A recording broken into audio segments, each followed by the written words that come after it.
Okay, welcome to episode 14 of Sean McGinnis podcast. Today, it's a massive pleasure to have on Phil Learney.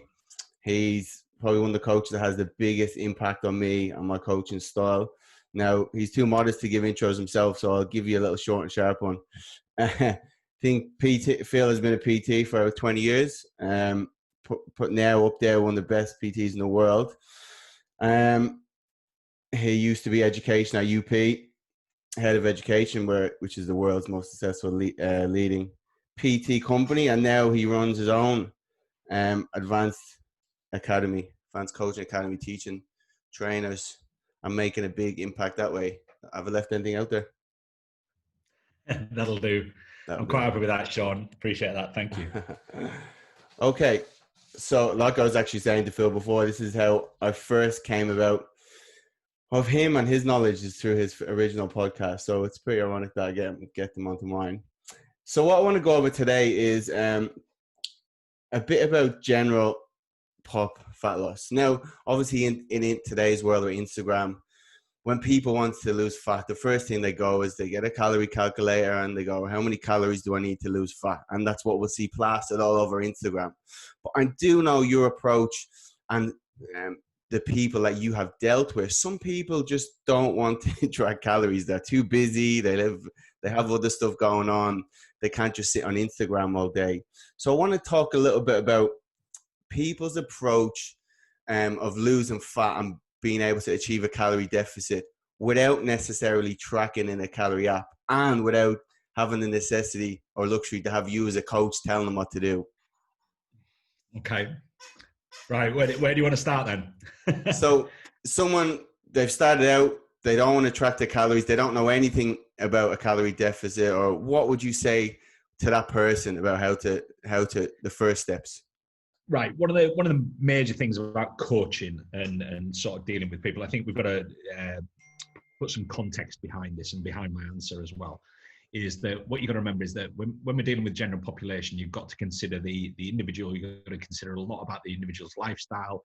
A lot of coaches will kind of point back to how much someone wants something, which will come into alignment with how willing they are to change things from where they were before. So we've got to consider all these things. We've got to consider other people in their life. You know, if you're dealing with a 20-year-old who lives on their own and spends 5 days a week in a gym for 2 hours at a time, it's a slightly different scenario to someone who's running a high-end business, gets 45 minutes in the gym if they're lucky 4 times a week. They've got a family at home, they have other responsibilities. So there's a massive amount to consider when answering that bog standard and question that people will ask so much. So, the first point that you made about, calories is that ultimately, if somebody wants to lose fat, we know that immediately the caloric intake that they've got at present isn't in alignment with that. And chances are the average caloric intake that they're taking, it probably sits in alignment with the habits and behaviors that reflect their diet. And when we're talking about diet, we're talking about habits and behaviors. We're talking about things that people repeatedly do, not things that people occasionally do. There are going to be habits that people occasionally do, if that makes sense. So maybe on a Friday night, somebody has a tub of ice cream. That's a habit that we need to be aware of, and it's something that will cause them weight gain long term. But is it something that we necessarily need to remove or detract from? So there's a huge amount of consideration there. But ultimately, it does come back to a number, which is how a lot of the internet will respond. They'll say, look, you've just got to be in a calorie deficit. You've just got to this, that, that. And fundamentally, they're right, is that we need a calorie deficit. So the first thing that I would typically align with, and again, I'm saying typically here because there are variants on this situation, and it all depends on the context of the client that I'm dealing with and who they are, what they want, what the timescales are. If I, again, to add some context, if I'm dealing with, if I get I dealt with quite a lot of actors and actresses for roles throughout my career, and sports people, people whose career was hinged on that transformation or that ability to lose weight or get into a particular shape for a particular role. So with those kind of people, one of the big considerations there is the trade-off, is that ultimately at the end of this, they're going to get paid a huge amount of money. The outcome of it is it will increase their exposure, which means that ultimately it then concurrently flows down to providing a better life for their family. and there's a huge amount of consideration of that. Whereas the average person coming up to me and saying, look, I want to lose fat, and me approaching them in the same way I'd approach that Hollywood actor or actress, it would be a dumb decision for me to harbour the same approach in many respects. Yeah. Because ultimately, at the end of it, they don't get the same return on that investment. The outcome may well be the same in that they want the same thing, but I probably don't have a tight time schedule. I probably don't have the resources that we would potentially have. Most actors, actresses I've dealt with, they pay up front for all their food. We organise it all gets delivered, and they just consume it. And remember, it's very easy for them to stay motivated because ultimately they're going to be in a big screen with millions and millions of people watching them. So it's a different scenario. So we've got to consider the scenario. So once we've established that number, now that number can be brought about.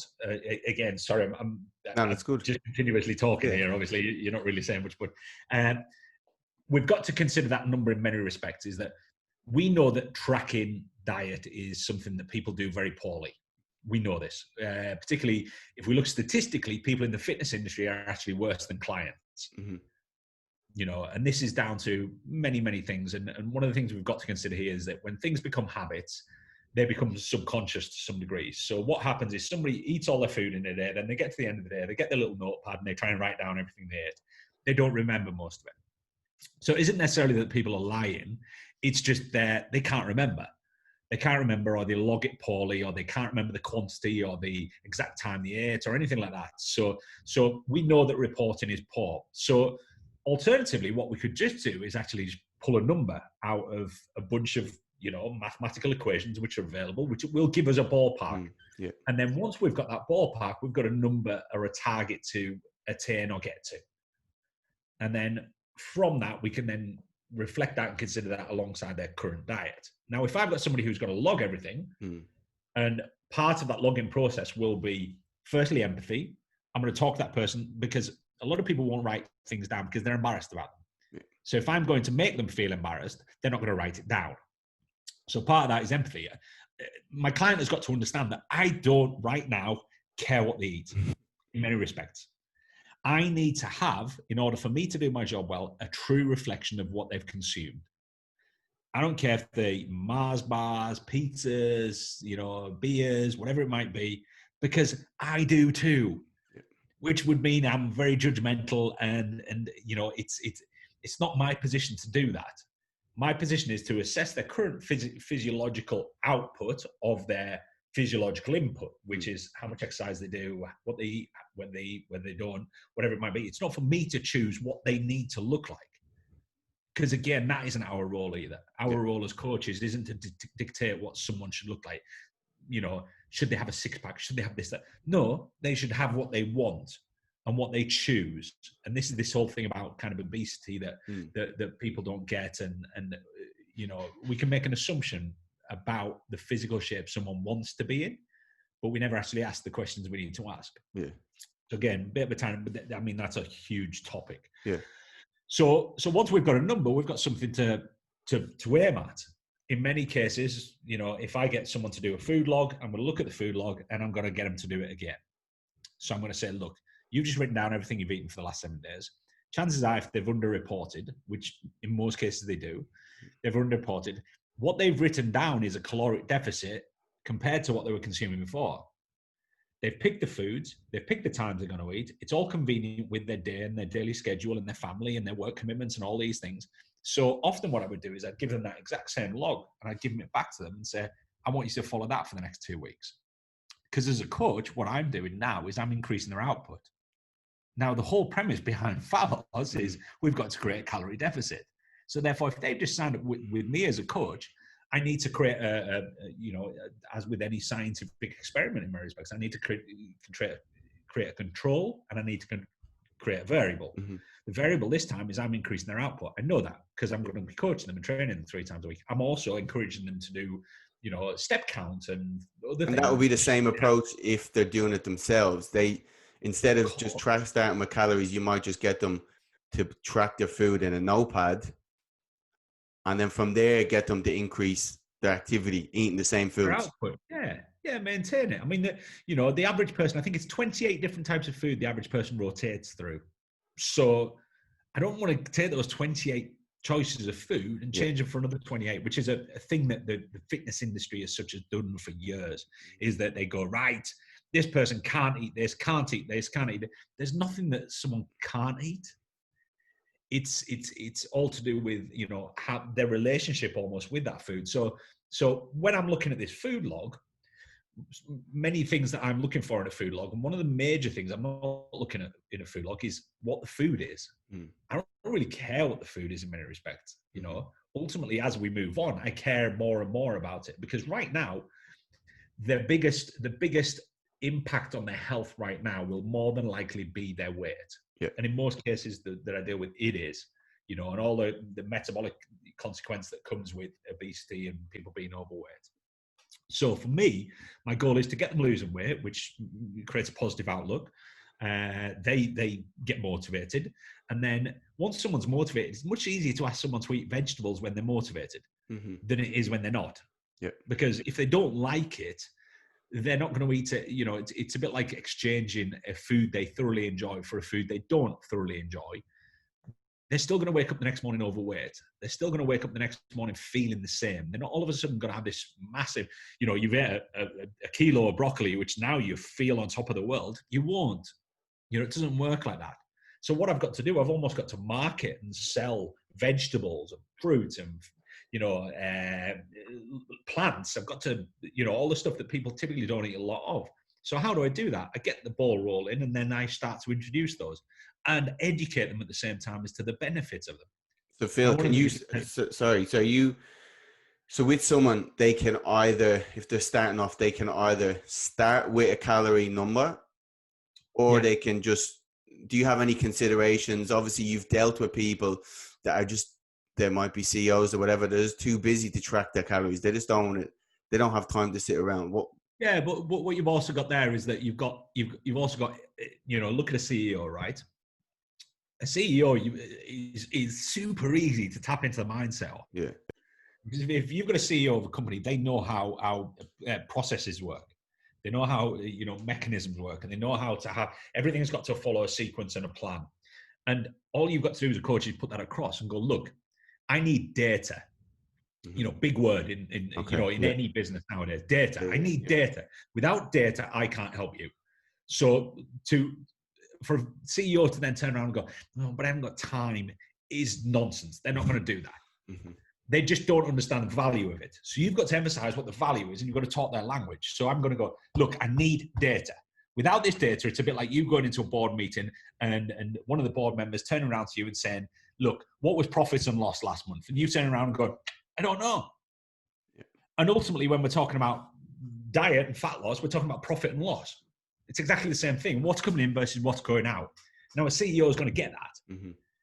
You're going to have a bigger challenge with somebody who just does a 9-5 job, gets paid every month, and doesn't have to do anything outside of that. They don't have to do any planning. You're going to have a much bigger challenge with those kind of people because they don't get the value of that data. So in those cases, what I'm looking for what are the foods they eat, where do they eat, who do they eat with. So when I get a diet log, I'm less concerned about what you've eaten and more concerned about who you've eaten it with, what time you ate it, why you ate it, and when you ate it. You know, the actual food itself doesn't really matter because often the context in which the food sits is the reason why you ate what you ate. So, you know, if you're on the road, you know, if you're commuting or you're doing this, that, the other, typically you'll buy food from somewhere that's en route. You know, I've got a journey tomorrow, a reasonably considerable journey given the current circumstance. And, you know, this will be the longest drive I've had in probably, how long has this been going on for? I know, yeah. What, 8 to 10 weeks. 4 months, maybe more? Yeah. You know, but I know that if I don't organize myself en route, I know what my food choices are because there's one place that I know I can stop and get food from. So either I've got to align what I'm going to eat with what's available there before I leave, or have a good idea in my head, or I've got to know my numbers. And if I know my numbers, I can go there and I can just look around and check the numbers and go, yep, I'm fine. And remember, those numbers are malleable, they're flexible. You know, ultimately, the only really meal that ever concerns on that number is the last one. Because unless you've met the number, you know, It's the last meal of the day. That's the only one that really you should be concerned about the numbers, because how much have you accrued up till then? If you want 1,000-calorie breakfast, have 1,000-calorie breakfast. It's fine, but chances are you might get hungry later in the day. And especially if you have 1,000-calorie breakfast made up of, and I talk a lot about this with respect to clients and client education, is nutrient dense and energy density. Nutrient density and energy density, if we talk about them in two separate veins.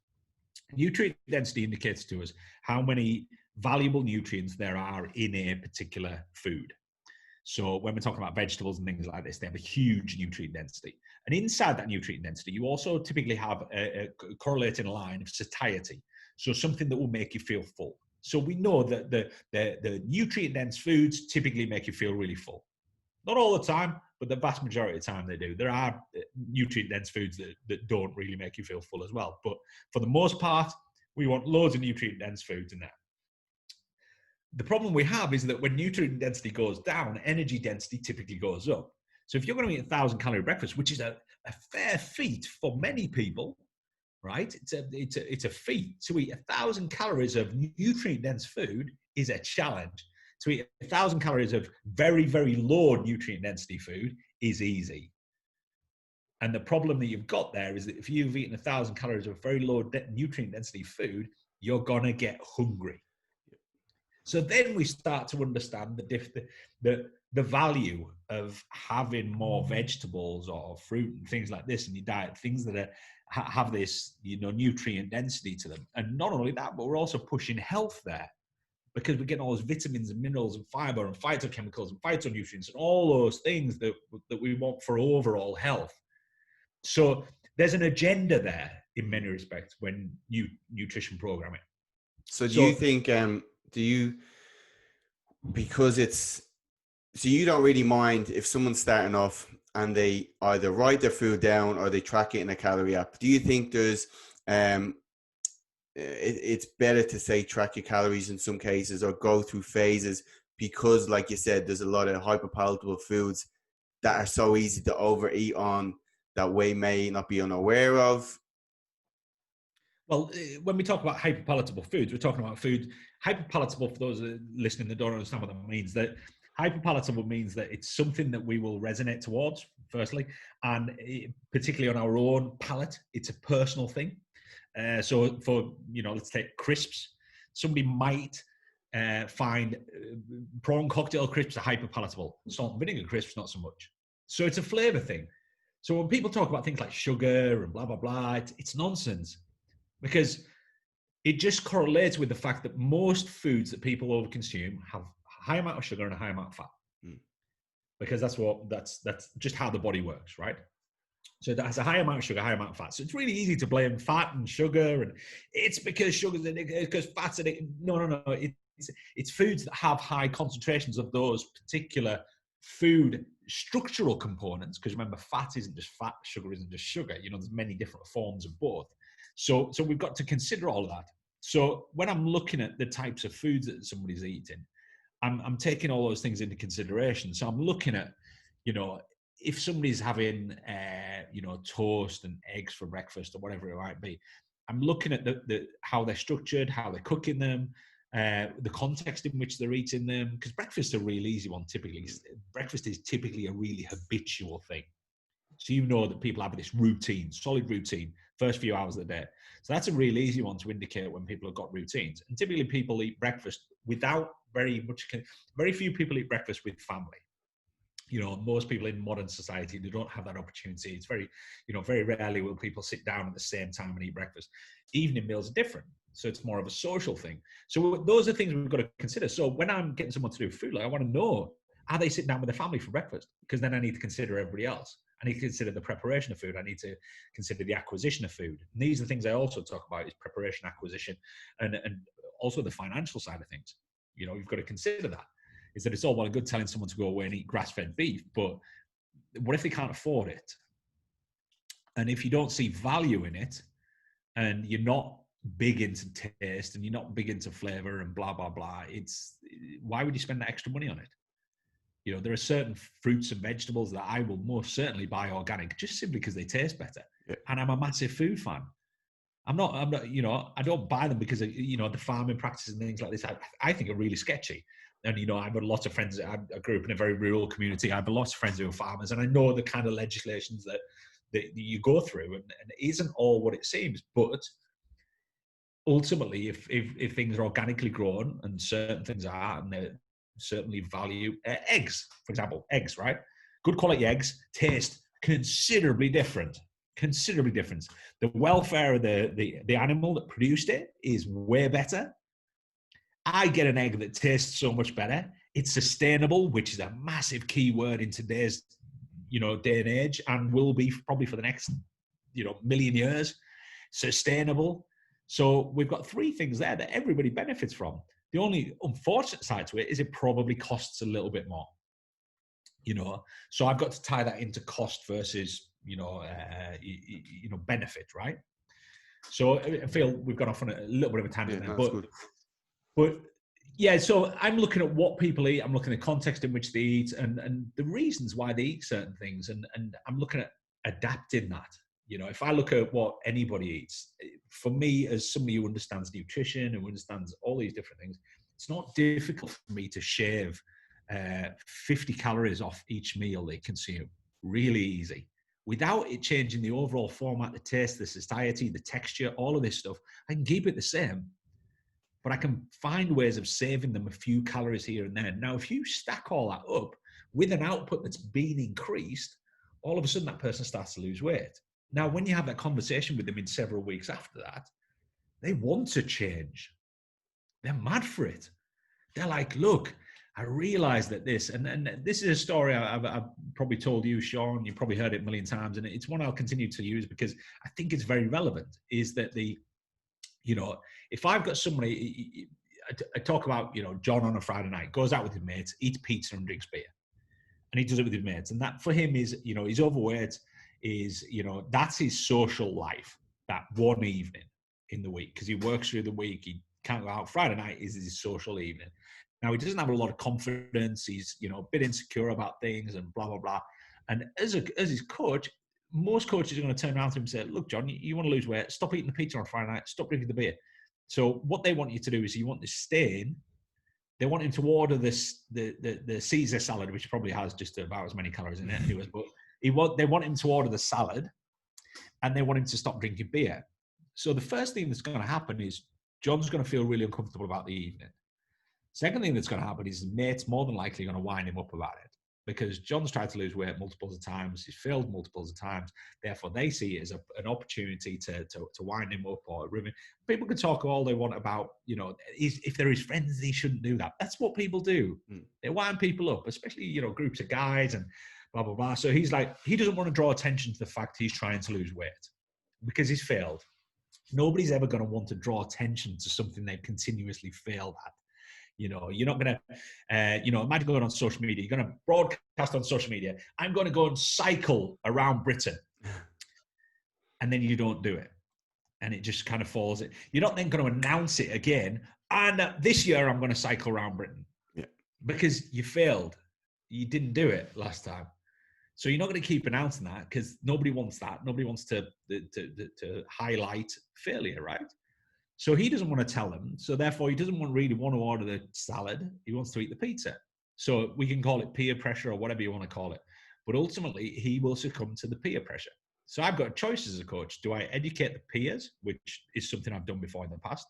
I used to have somebody who is their entire office used to, you know, rib them about, you know, just the fact that they made better choices and they acknowledged it. Mostly people don't acknowledge it. But in this case, they were like, oh, yeah, they knew they were into fitness. So people are very observant of this person's thing. They were very heavy into the training for years and years, but they never really did the diet, which put them in a predicament. Because when they started to change what they ate, people acknowledged it. So, you know, she kept coming in and she would succumb to peer pressure incredibly easily. Yeah. So they would come and they'd try and torment her and try and pull her off track and blah, blah, blah. And it was kind of a bit of a game for them. So what I did is I offered to go into their business, and I approached the HR department and I went in and educated them all. So it was the easiest way for me to resolve it from a client, right? So there was, you know, several things in there as to, you know, how do I approach it? The other approach is obviously to look at the situation and try and maintain the situation as it is. So firstly, how do I reduce the amount of calories he's eating? Could I get him to adapt the pizza? If you can't do that discreetly, because it's not easy to, table of guys there and you're going, yeah, I'd like the half fat cheese, and could you increase the amount of broccoli on it? And could you, doesn't want the hassle. So as his coach, I might go, right, let's have a look at the menu. Let's see what's on there. So on the menu, there's burgers and fries. So burger and fries, my goal is to save him calories. At this point, I obviously want to increase his nutrient density and I want to do all this stuff. But right now, that's probably not the time to be doing that. He wants to enjoy his meal. He wants to be around his mates. He doesn't want them to rib him, and he wants to save some calories. That's my goal. So I'm going to get John to order the burger and fries, which, as long as I've calculated and looked at the ingredients and blah, blah, blah, chances are I probably saved him a few hundred calories there. That was the goal. So John enjoys his evening.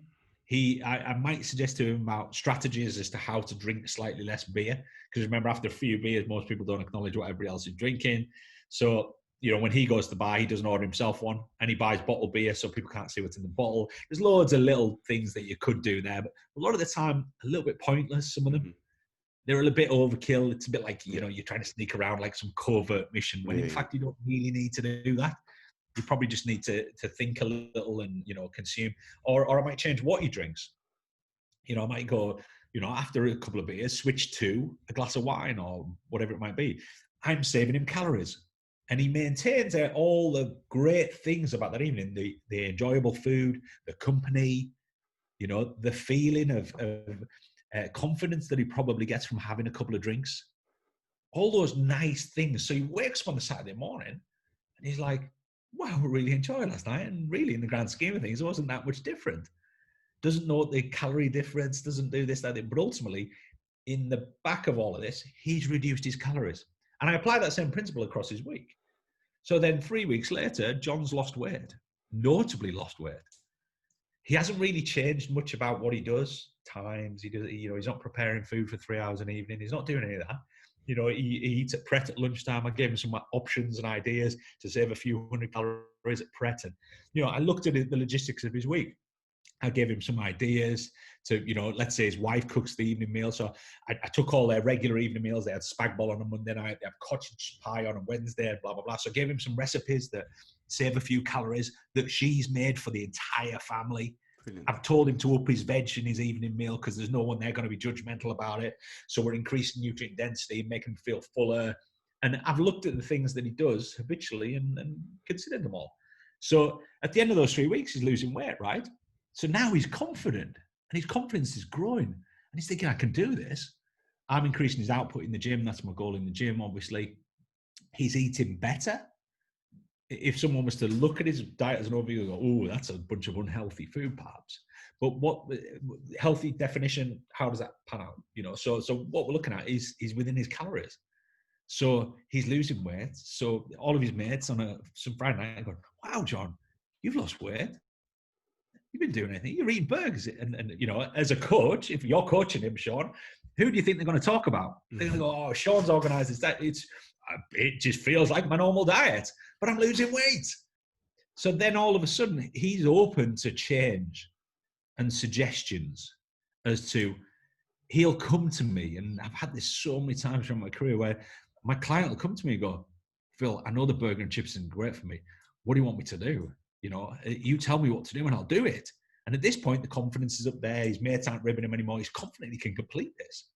So then he comes and asks me to change the food. So therefore, I've not made a decision for him. I'm not enforcing him anything on him. He's actually asked me. So I might or I might not. I might say, well, John, we don't really need to do that. We're just going to save you some calories. What would be great is if maybe we, if we didn't go for the large portion of fries and we went for the small portion of fries, and maybe we had some vegetables on the side. So I'm trying to increase his nutrient density. And he's like, yeah, I can do that. So now all of a sudden you've taken someone who was in this mindset, this real negative mindset of, no, I can't do that, who's now in this positive mindset of thinking, hell yeah, I can. So now what we've done in those 3 weeks, we've maintained his lifestyle, we've maintained his social channels, we've maintained his behaviors in many respects, we've tweaked a couple of things, but ultimately life feels much the same, apart from the fact that John's brimming with confidence, he's losing weight, he's enjoying his exercise because it's getting him the goal that he wants. So we've taken a mindset that was framing everything wrong to now a mindset that's framing everything right. Now all of a sudden my job as a coach becomes really easy. That's brilliant. And that kind of goes against the grain of people and people that we probably hear from that want to go from where you are now to their version of perfection. And what you've basically done is take the foods they normally eat, and all you're looking is just to save a few hundred calories throughout the whole day. All And we have to do, you're you know. keeping the pleasure in there, what they get from social occasions, what they get from food. Because I find what a lot of people, they have a mindset that fat loss has to be grueling, has to be, I have to feel like I'm not enjoying it at all. And obviously that's why people cannot sustain it. Yeah, if something's not, I mean, people mold to enjoying something. I mean, you know, don't get me wrong. I mean, I've seen people on extreme diets who a little win, they're like, I quite like this, you know, and that's a mindset thing. And that's also knowing who you're talking to and who you're dealing with. Yeah. You know, I've got 20 years of coaching behind me. I've done, I think 40 plus thousand sessions with people. I couldn't even tally up how many clients I've actually dealt with, but these are all different people, different goals, different backgrounds, different outcomes. I had clients that I went through a whole life transition with. People who, when they started with me, they were single people. They were, you know, they were out partying every weekend. To at the end, when I finished coaching them, you know, eight years later, they were married, they had kids, they didn't go out every weekend. Their goals and priorities changed. They've been promoted 5 times. They, you know, and I went through that evolution with them. And as you go along, the things that used to work don't work anymore, because it just doesn't work. It doesn't fit. It isn't compliant with their outcome. And sadly, what we've got is we've got an industry that seems to think that when we can move people to this almost perfect model of what a bodybuilder would consume, or somebody who's at that extreme nth degree of diet and things like this. And even, you know, I talked briefly before about kind of Hollywood, right? Hollywood's very different now in that approach used to be taken, you know, 10, 15 years ago. That was how you got in shape for a role. And it made sense because the people that were really good at getting in shape really fast and really effectively were bodybuilders. So they were like, right, hold on, what can we learn from these people? So they went to this extreme. Now what happens is one of the first things you do is you get a good chef who can knock up incredibly tasty meals. They can take a burger, they can make you a burger that's very monitored in calories, and turn it into this wonderful thing. I've just had a ready meal, in essence. And again, you know, we go back years ago, ready meals were horrendous. I use a company called Gold Standard Nutrition over here in the UK. And what you do is they get these, they're like the little noodle boxes, and they come with these meals. And it was a black bean, chicken, rice, and it delightful. You know, packed full of veg, got loads of this there, and again, all I do is I put that in the microwave and I heat it up in the microwave, and that for me works with my lifestyle, because I can just grab it and go, and that's me done. You know, I can sit at my desk and I can eat it, and it's taken me however long it might. And there'll be people out there who'll be going, "Oh my God, he uses a microwave. Oh my God, he uses it. Oh my God." I eat a healthy diet. You know, I don't smoke. I don't take drugs. I don't, you know, I exercise on a daily basis. I like some stimulants now and again. You know, I like some caffeine and blah, blah, blah. And I have very few in the way of vices. And there'll be people who will want to tread on things like, "Ooh, you should be steaming your food. You should be doing this." I don't care how someone cooks vegetables in many respects. I just want them eating them. And then when they start to see value, they'll probably then consider how they cook them. And then they'll also consider how they cook them in the context of what time availability they've got. So for me to go and prepare my lunchtime meal means that I lose time working. If I lose time working, my residual quality of life gets impacted. But not only mine, my kids, my wife, my family, and all the people that I serve as a business. All of that loses traction. And I don't want to do that, because I take great enjoyment out of that. So therefore, for me, that is a consequence of my behaviors and my habits and things that are just really convenient for me. And people go, well, it's convenience food, whatever way you look at it. And I'm like, well, look, give me 10 years, I'll be retired and I'll make all my food from scratch. Yeah. And I'll probably grow it in my own garden. And I'll probably have my own animals. And I'll probably, and there's all these different things, but it's different stages of life, right? So when you're coaching someone, you're just trying to, as you go, just pick the low-hanging fruit that will elicit the best results. And from a behavior point of view, you're not overhauling someone's life where they've come and they're eating cereal, and then you're telling them to eat meat and nuts for breakfast or whatever it is, what people kind of used to do, which then they can't stick to long term because it's not a habitual change. And it's, don't get me wrong, these extreme approaches will work if there is a plan for what happens after. Okay. Because remember, a lot of people are motivated by very fast results. Yeah. So like a 12-week transformation, there is validity behind them and there's nothing wrong with them, but it's not going to work for everybody. And what makes a great coach is somebody who's able to analyze what that person needs and what they want and what they're prepared to do for it. You talked about UP before. UP has a heavy marketing strategy that revolves around transformation. So people think, oh my God, it's going to be extreme, it's this, that, the other. But when you actually look at it from a perspective of somebody who, I worked there, the vast majority of people are on long, slow durations. But the occasional one that comes in, and there's nothing really that impressive about me showing you a 5-year transformation. They started this 2000, and this is them in 2005. People are like, that's a bit crap. But that is a person evolving and along the way, they probably thoroughly enjoyed that journey. And they were probably prepared to invest in coaching for that duration. So it wasn't anything whereas some people, it might be in a budget. So therefore they'll go, well, I want 12 weeks intense coaching. And I can only afford 12 weeks. Therefore, what are you as a coach going to do? You're either going to reinforce a bunch of habits that they continue to do, which will be based on their personality, their character, all those different things that you've got to be able to ascertain in many respects and go, look, are they really going to do this on their own? Do they need accountability? Questions like this, do they need accountability? Can they cook?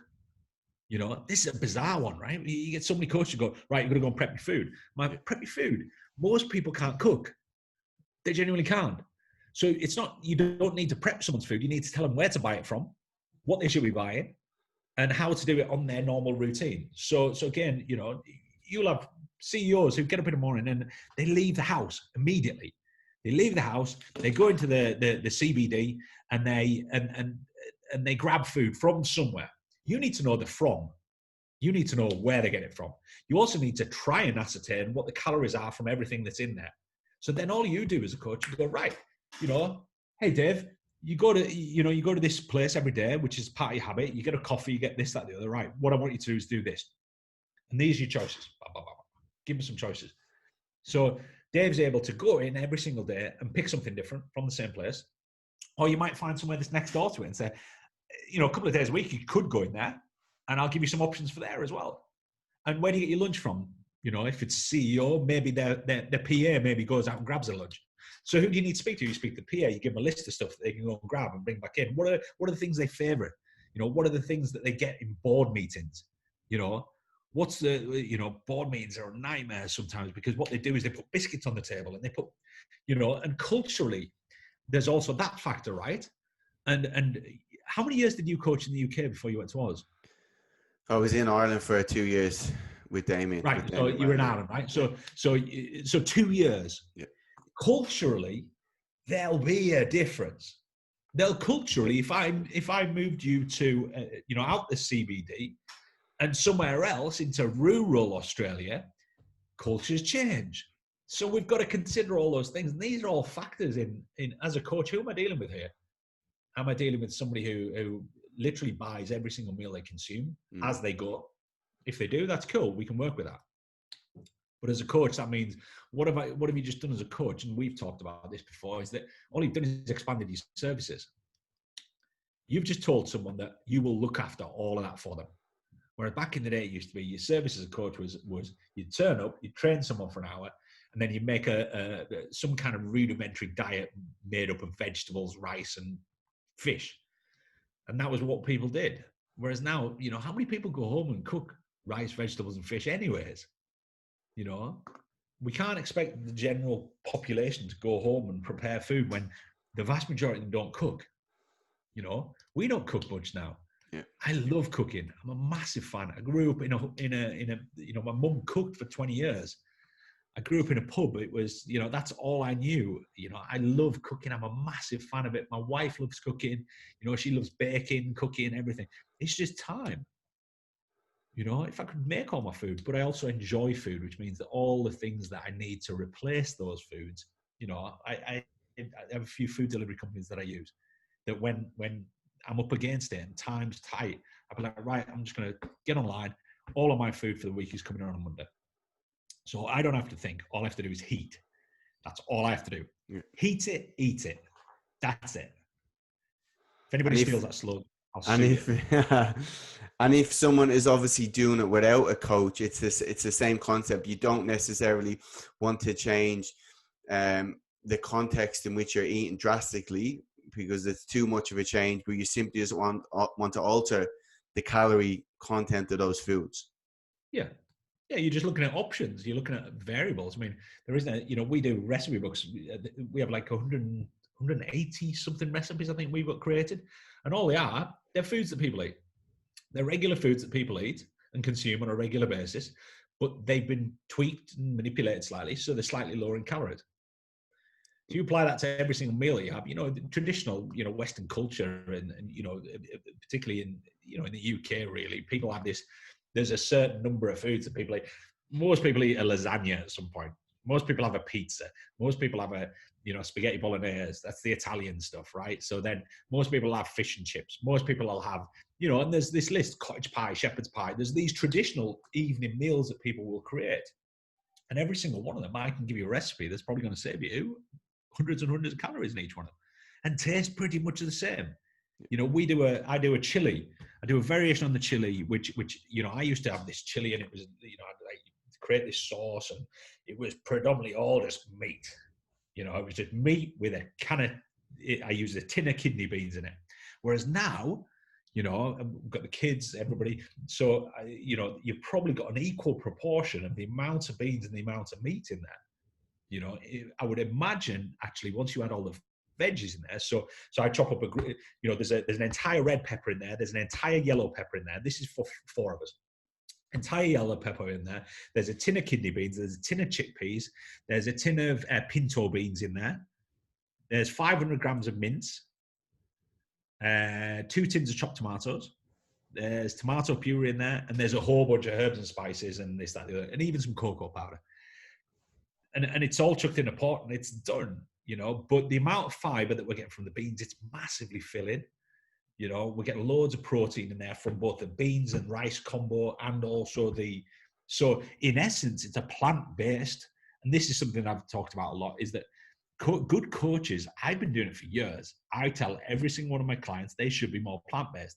And although it's a trend right now, good coaches have been telling their clients for the last 30 or 40 years that they should eat more vegetables, which is fundamentally what plant-based is, right?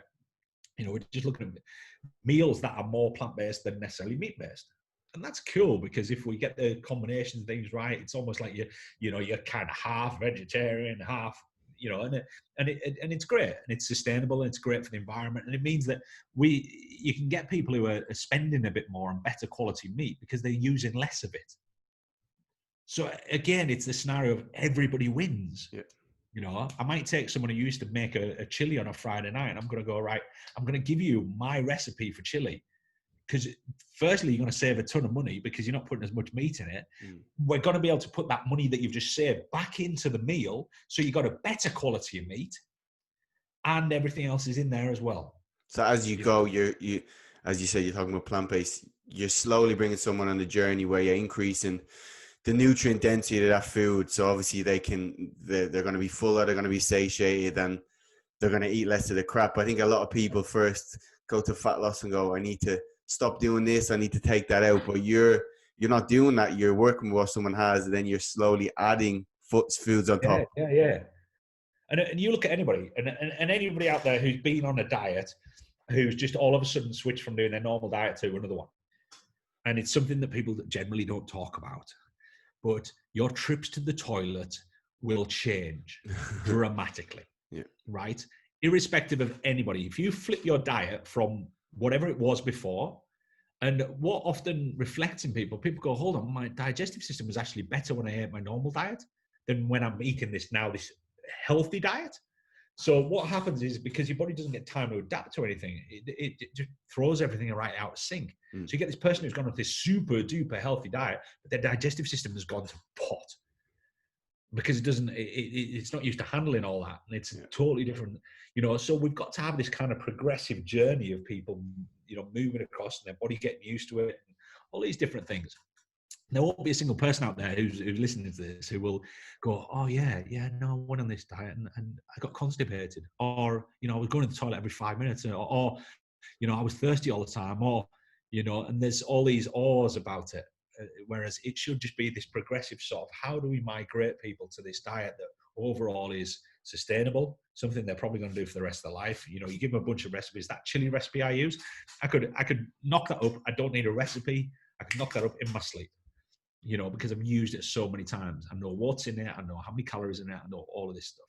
Yeah. So it's, and that will be a staple. And as you said, we're obviously working with foods someone normally eats, and the context and social situations and the pleasure. But is there a case that we touch on hyperpalatable foods? Is there a case that there may be reason to omit a certain hyperpalatable food if that person just can't eat in control? They just binge out on it straight away. Well, first thing is awareness, right? Is that, talk about this in a lot of sort of different contexts, and yesterday there was the Blackout Tuesday yesterday on social media, right? And people are harping on today and going, what was the point in it? What was the point of putting that's not going to change anything. But I'm midst of writing a post actually before we got on today, and a lot of it is about awareness. Is that people need to be aware of what's going on. Whether we're talking about life, we're talking about, society, whether we're talking, whatever.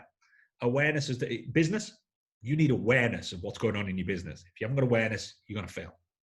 So awareness is a massive thing. So when we talk about hyperpalatable foods, often people aren't aware of them. They don't know what they are.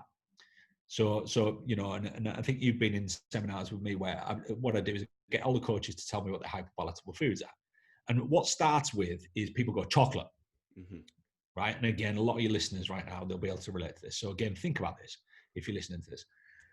Chocolate. So people say chocolate. Chocolate is my hyperpalatable food. Now, then I give you 30 bars of chocolate. I put them in front of you. You will make a choice.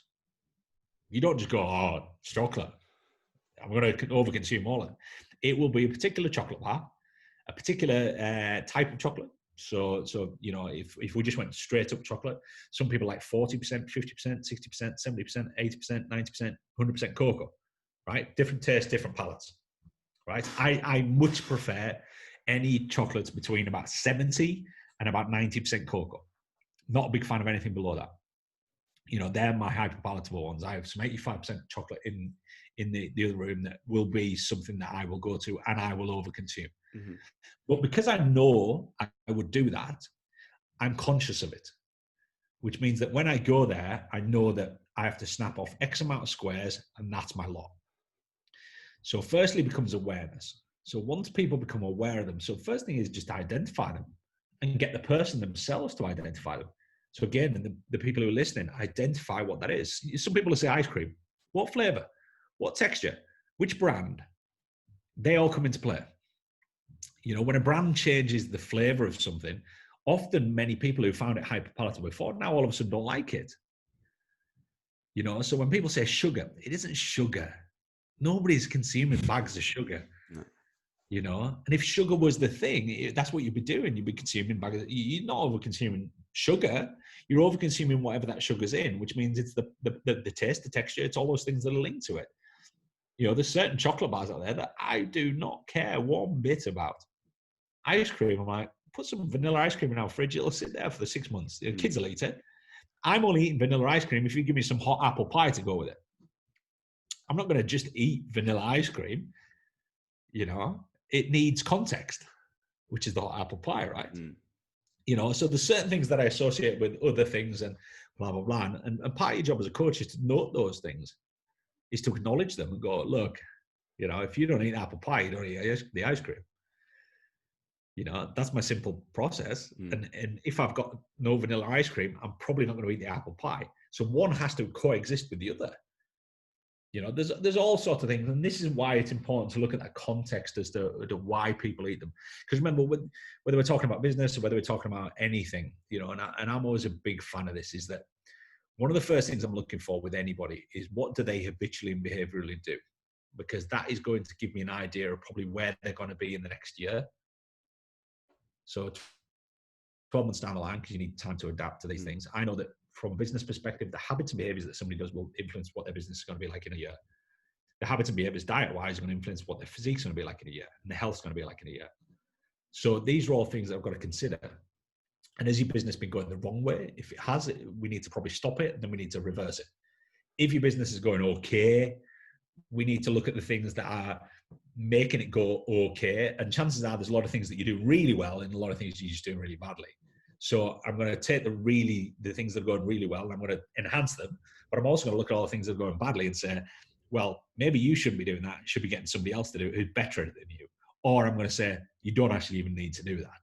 Or I'm going to look at the things that you're multitasking with and going, you don't need to do that. You don't need to do that. You don't need to do that. You should be focusing on that for now. You look at brands, can't remember the year. Apple was struggling. And what did Steve Jobs do? Can you remember? Yeah, maybe before your time, actually. I think he restructured the company, didn't he? He took this massive number of SKUs that they had, so massive number of products that they had, and he narrowed it down to 4. That's all he did. Did very, very little around the business apart from that. He just took all these ridiculous number of products that they were pricing and just said, right, we're going to take it down to 4 and focus on 4. That's it.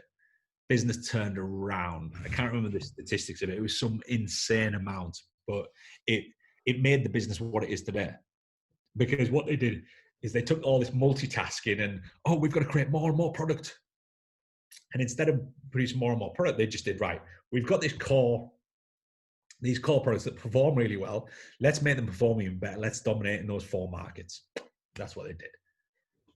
And it's very notable what they've done and how they've dominated in those markets. Whereas everybody else out there was kind of just dabbling at things, and doing little bits and pieces. And, you'd be amazed the amount of electronics firms that actually that's not their core business. You'd be like, what do they make? What's their main revenue stream? And you look at them and go, oh, wow. They're not actually a phone company. They're a company that, Samsung, they're not a phone company. They're a company that have dabbled into phones and done very well, but ultimately they're not a phone company. Neither's Apple. Apple computers. But what they've cleverly done is they've made sure that the computers talk to the phones. So if you've got a computer, you've also got a phone. I've got I can touch 5 Apple devices. I'm the same. I've got my desktops there, my laptops here, I've got my phone here, I've got my works phone here, and I've got my Apple Watch here. All talk to each other. Yeah. And that's business. That's part of a business head, is that, it's like software.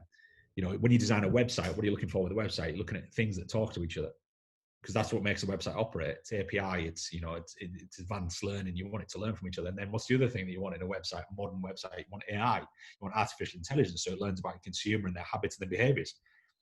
That's what they want. Yeah. What are store cards? Main purpose behind store cards is to track people's buying behaviors and buying habits. So when you know someone's buying habits and buying behaviors, you know what to target them with. So that goes back to my point before about the data. Everything is data driven. Yeah, and with the chocolate, you said it's a contextual thing that if you just obviously keep binging out on it, do you tell that person to change it, or do you tell the person to get a different flavor, a different brand? Or the first thing you do is just make them aware of it.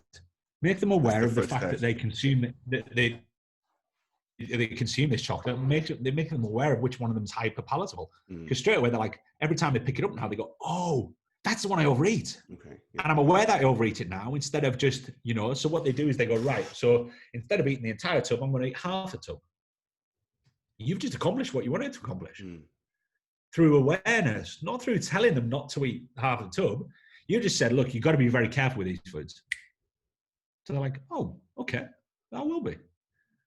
It's like in business, is that, if I can point to you the things you're doing wrong, you're aware of them. So you don't do them wrong anymore. And You might even not in necessarily, but chances are, the odds are that you're probably not going to make the mistake as many times. that's interesting, because even in the kind of stages of change, instead of you're just making it aware, like contemplation stage, then you can move to the different stages rather than trying to speed them up when they're not ready. Yeah, and there's certain things in life you're not ready to change. Yeah. Certain things people are completely unwilling to change. Mm. Coaches seem to think that all of a sudden people will totally disregard, and I've talked about this an awful lot as well, is that what you got to remember is that when, as human beings, we tend to resonate around people that we familiarize with. So we have similar habits and behaviors, and hobbies and blah blah blah. And the problem is when you go on a physical transformation, chances are you will lose a lot of your friendship circles, because those people no longer have anything in common with you, or there's certain things that they're jealous of, or certain things that make them insecure, or whatever it might be. One person of a group of overweight people who's losing weight, chances are they're going to have, they're going to be talked about behind their back, and they're going to be, because of the insecurities of the other people, which you kind of got to empathize with, because, it's like when people troll people on social media, really, you can do many things there. But one of the things is I sympathize with the person that's trolling, because chances are they've got bigger goings on, and that's why they need to do it. And that's why they feel they need to do it, because they're trying to make themselves feel better. It's like food, right? You can look at somebody who's overweight, and you can look at, and you can judge them, and you can go, right, you're overweight because you eat too much. No, why do you eat too much? And the vast majority of the time, you can almost always link back overconsumption of food to some kind of either insecurity or something that isn't making them happy. And unfortunately, the slippery slope of obesity and becoming overweight is that you slowly move yourself into this little pocket and this little bracket where it's very, very difficult to get out of, because all of your habits, behaviors, your social life, everything revolves around you actually being overweight. Is that your social life is around food and drink. You're limited with respect to the amount of activities that you enjoy, because movement is difficult. And you get put in this little pocket, and it's a very difficult scenario to get out of it. And if you chose that pocket, that's cool. I have no problem with that. But I'm yet to, in my lifetime, meet somebody who chose to be overweight. Mm-hmm. I just, and I'm all for acceptance of it, but I'm acceptance of choices. And if people choose to be a certain physical shape, cool. But I've dealt with nearly throughout my entire career physical shapes that have made people unhappy. And just to throw a spanner in there, is that some of that time, the reason it makes them unhappy is because of society and because of peer pressure. Now, part of what I try and do, and I think coaches should try and do, is break down the reasons why somebody wants something. If they want it for themselves, it's almost got to be a selfish pursuit. Don't do it because society tells you to do it. Do it because it makes you feel better and gives you more longevity. My main reason for staying in shape and never wanting to be overweight again, I was massively overweight as a kid, is that I want to live a long life, and I want to be able to move, and I don't want joint pain, and I don't want to be at high risk of anything that could potentially shorten my life, because my kids rely on me, my family rely on me, and I've got a lot to do in life, and I want to do that, and I don't want to do anything that jeopardizes that. So therefore, it's quite an easy decision for me. How much do I enjoy food? I thoroughly enjoy food, but I can't be gluttonous with it. I can't do that, and I can't get into this routine of over consuming things. And trust me, I do at times. At times, I get into this little groove of instead of eating those few blocks of chocolate, I eat the whole bar. I'll be like, I don't. And typically, it comes back to an emotional response. Mm-hmm. Because I feel a bit tired, or I'm a little bit unhappy, or I'm a little bit stressed with work, or whatever it might be. And pretty much always it links straight back to that. I want to eat stuff because I'm stressed. I'm going to eat stuff because there's an emotional response. So therefore, what do I need to do? I need to manage the emotional response better, and also detract it and unlink it from the food, which is difficult. Whatever way you look at it, it's a very difficult process. But part of being a coach is dealing with those processes that external people are dealing with. So I've always dealt with people who come to me in a state of whatever it might be physically, mentally, and things like this. But my whole goal is to make all that better, improve their quality of life, their outlook, their mindset, all of those things that tie with goal achievement, right? And the most important thing is obviously working with them or working with yourself, use an approach that is going to set them up for success and still give them that little bit of pleasure they get from food, and work with that along the way until you can add more changes in that will help them succeed long term. But as you also said, the first stage of that is simply just getting the awareness about the context and the emotional reasons that we eat or we do things, and then working with that. That's the first step. There's so much to it, and it's no different to, you know, and this is why, you know, most of my stuff now, I'm a business owner, and I'm also a business coach, you know, and that a lot of the stuff I do in that is exactly the same in many respects. You're just analysing the situation, but you're looking at the resolve and the solutions to it. And because, you know, I stay within my lane, which is this industry, is that all of the things that I now coach through business are all brought about by the fact that I've probably made all those mistakes. And the same with diet. You know, I've done every diet under the sun over the years, and I've learned from them, and I've started to understand people. And the more people I dealt with, the more I understood it, and the more I got it, and the more I accepted that people have different lifestyles and different demands and different needs. Ultimately, everybody still wants to be in shape. Most people do. You know, they want to be in shape, they want to be healthier, they want to live a longer life, they want to be, you know, pain free and blah, blah, blah. And I've dealt with people at all those different stages. I've dealt with people in, you know, I dealt with a chap who was, you know, in his 60s, and really his major issue was pain, you know. And obviously I can't quantify that. You can't quantify what he could do. And, you know, I remember the first session with him is that he struggled to move one leg onto a second step on a set of stairs. You know, he really struggled. You'd see him in like hobble downstairs, you know, one step at a time, and he'd have to kind of like lift his leg upstairs when he was going upstairs. And that was from, you know, a couple of really bad knee operations and you know, hip replacements and blah, blah, blah. And we worked with him to manage pain and also manage movement, and, you know, bounce around. You know, by the end he was doing squats, he was doing, you know, all the stuff, not unnecessary things, but things that were, you know, kept him mobile. And he actually went in to get a correction on a couple of his surgeries, and he came out and, you know, walked out the clinic. And they said, we've never seen anybody come in for this procedure and walk out. And it was a massive, you know, because we did a lot of like prehab work, and we strengthened all the areas that would be affected by the surgery and blah, blah, blah. And, you know, that was massive coup for me in my, you know, and I've talked about it a few times, but it's very hard to quantify because it isn't like a transformation.